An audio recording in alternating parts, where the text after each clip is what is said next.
ফেসবুকে রীতিমতো হইচই পড়ে গেছে একটা স্ক্রিনশট নিয়ে। হইচই তো হবেই। স্ক্রিনশটটা স্বয়ং জামাতে ইসলামীর আমির ডাক্তার শফিকুর রহমানের এক্স হ্যান্ডেল থেকে নেওয়া একটি পোস্ট, কয়েকটি শব্দ, আর তার জেরে উত্তাল সামাজিক যোগাযোগ মাধ্যম। আর এই ঘটনাকে ঘিরে নতুন করে আলোচনায় এলেন অভিনেত্রী ও নির্মাতা মেহের আফরোজ শাওন।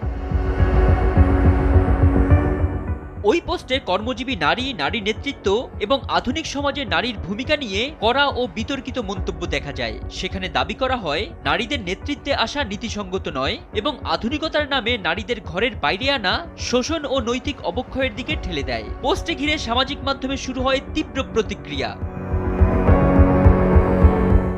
তবে কিছু সময় পর জামায়াতে ইসলামীর পক্ষ থেকে জানানো হয় আমির ডাক্তার শফিকুর রহমান সহ দলের কয়েকজন সিনিয়র নেতার সামাজিক মাধ্যম অ্যাকাউন্ট সাইবার হামলার শিকার হয়েছে। অর্থাৎ বিতর্কিত পোস্টটি হ্যাকিং এর ফল, এমনটাই দাবি তাদের।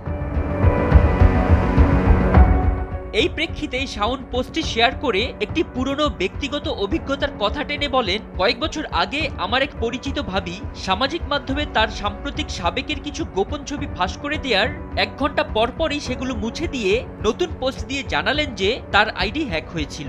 অনেক কষ্টে তিনি তা ফেরত পেয়েছেন।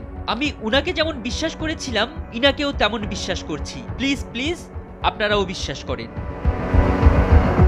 ফরিদউদ্দিন মোহাম্মদ, সময়ের আলো।